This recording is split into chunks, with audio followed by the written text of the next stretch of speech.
नमस्कार, special report में आपका स्वागत है। मैं हूं परवीन शेख।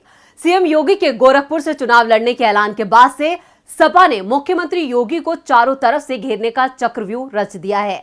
समाजवादी पार्टी ने गोरखपुर में बीजेपी के खिलाफ बीजेपी नेता को ही मैदान में उतारने की रणनीति बना डाली है।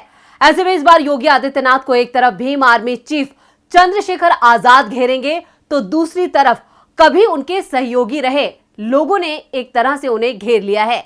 तो इस बार गोरखपुर में अपनी सीट बचाना सीएम योगी के लिए काफी मुश्किल नजर आ रहा है। सीएम योगी आदित्यनाथ के गोरखपुर से चुनाव लड़ने का ऐलान हो चुका है। समाजवादी पार्टी ने इस सीट से उम्मीदवार का ऐलान नहीं किया है। खबर है कि गोरखपुर बीजेपी अध्यक्ष रहे उपेंद्र शुक्ला की पत्नी को सपा मैदान में उतार सकती है। उपेंद्र शुक्ला का 2020 में निधन हो गया था। गुरुवार को उनकी पत्नी शुभावती शुक्ला और पुत्र अरविंदम दत्त शुक्ला और अमित दत्त शुक्ला ने सपा अध्यक्ष अखिलेश यादव की मौजूदगी में पार्टी ज्वाइन कर ली।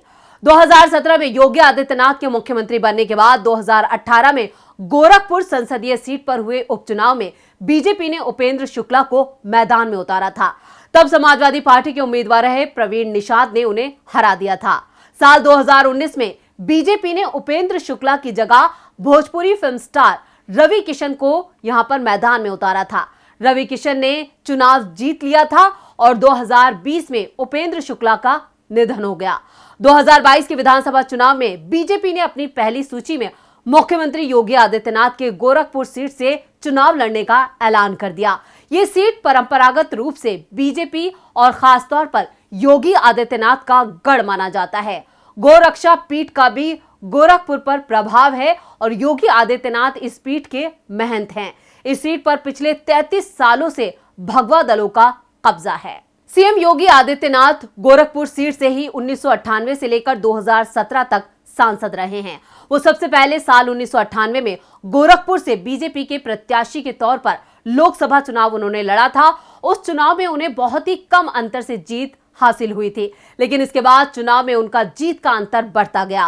वो साल 1999, 2004, 2009 और साल 2014 में वहां से सांसद चुने गए और वहां पर अप्रैल 2002 में उन्होंने हिंदू युवा वाहिनी का गठन किया।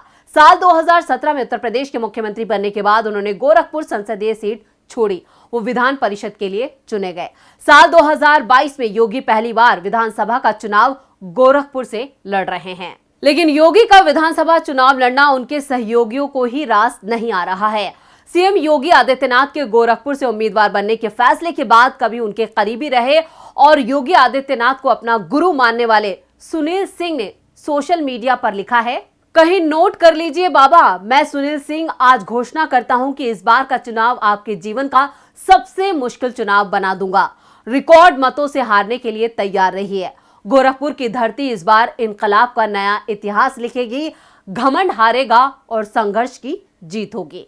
सुनील सिंह का ये ट्वीट तब सामने आया जब योगी आदित्यनाथ ने गोरखपुर से खुद को टिकट दिए जाने पर पीएम मोदी और राष्ट्रीय अध्यक्ष जेपी नड्डा और उम्मीदवार चयन समिति के प्रति अपना आभार जताया।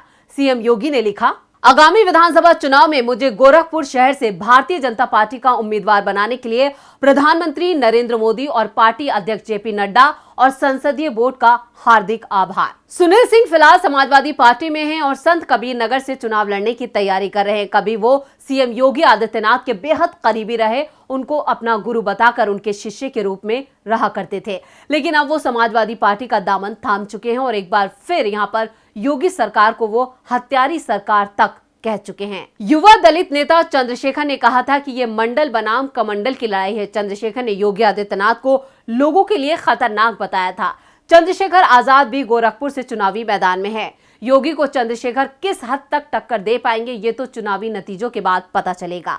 चंद्रशेखर ने 2019 के लोकसभा चुनाव में प्रधानमंत्री मोदी के खिलाफ बनारस से चुनाव लड़ने की घोषणा की थी, लेकिन उन्होंने नामांकन नहीं भरा था। अगर चंद्रशेखर इस बार योगी के खिलाफ चुनाव लड़ते हैं तो दो चीजें हो सकती हैं।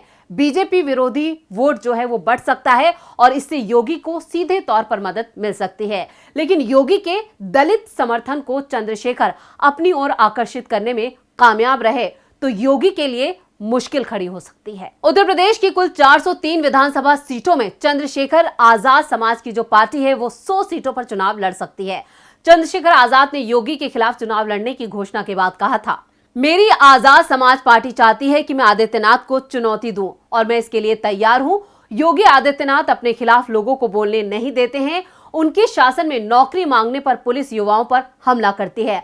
दलित न्याय मांगते हैं तो उन्हें मार दिया जाता है। ऐसे में उन्हें वापस मंदिर भेजना जरूरी है। साल 1998 से 2017 के बीच योगी आदित्यनाथ 5 बार गोरखपुर से लोकसभा के सांसद चुने गए। गोरखपुर में मंदिर के प्रभाव के कारण दलितों का समर्थन योगी के साथ रहता है। चंद्रशेखर दलित वोटरों को शायद अपनी ओर आकर्षित कर सकते हैं। इसके अलावा योगी आदित्यनाथ के लिए गोरखपुर शहर सीट पर दूसरी परेशानी राधा मोहन दास अग्रवाल हैं। अग्रवाल बच्चों के डॉक्टर हैं और 2002 से विधायक हैं। अग्रवाल पार्टी के भीतर योगी के आलोचक के रूप में जाने जाते हैं। पिछले साल अग्रवाल का एक वीडियो आया था जिसमें वो ये कहते नजर आ रहे थे कि उत्तर प्रदेश में केवल ठाकुर सुरक्षित हैं। मुख्यमंत्री योगी आदित्यनाथ की जाति ठाकुर है। बीजेपी ने 110 उम्मीदवारों की घोषणा कर दी है जिसमें अग्रवाल का नाम शामिल नहीं है, लेकिन किसी अन्य विधानसभा क्षेत्र में अग्रवाल के नामांकन से इनकार नहीं किया जा सकता। गोरखपुर में अग्रवाल की बहुत अच्छी छवि है। वो बच्चों का इलाज जो है वो मुफ्त में करते हैं। योगी की उम्मीदवारी की घोषणा के बावजूद वो शांत हैं। अगर चुनावी प्रचार से वो खुद को दूर रखते हैं तो ये योगी के लिए नुकसानदायक हो सकता है। बीजेपी के गोरखपुर सीट से सीएम योगी आदित्यनाथ को चुनाव लड़ाने के लिए 4 बार के विधायक रहे डॉक्टर राधा मोहन दास अग्रवाल का टिकट काटा गया है। सपा के राष्ट्रीय अध्यक्ष अखिलेश यादव ने पिछले दिनों डॉक्टर राधा मोहन दास अग्रवाल को टिकट देने का खुला ऑफर दिया था, लेकिन डॉक्टर अग्रवाल पहले ही सीएम योगी की गोरखपुर से उम्मीदवारी को लेकर उनका स्वागत कर चुके हैं। उन्होंने अपनी प्रतिक्रिया में कहा था कि वो बीजेपी के कार्यकर्ता हैं और पार्टी के फैसले का स्वागत करते हैं। इधर सपा गठबंधन की कोशिशें नाकाम होने के बाद गुरुवार को भीम आर्मी चीफ चंद्रशेखर आजाद ने यहां पर गोरखपुर से सीएम योगी आदित्यनाथ के खिलाफ चुनाव लड़ने का ऐलान कर दिया। अब सपा पर भी अपना उम्मीदवार जल्द घोषित करने का दबाव है। इस दौरान गुरुवार की दोपहर जब अचानक से सोशल मीडिया में उपेंद्र शुक्ला की पत्नी शुभावती शुक्ला का नाम चर्चा में आने लगा तो कहा जाने लगा कि सपा उन्हें गोरखपुर से मैदान में उतार सकती है।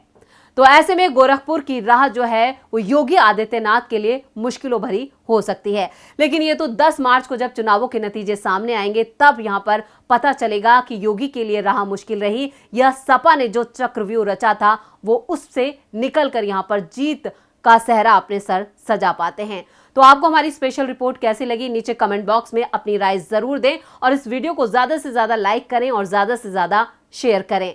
और डीबी लाइव पर खबरों का सिलसिला जारी है, तो आप देखते रहें डीबी लाइव। नमस्कार।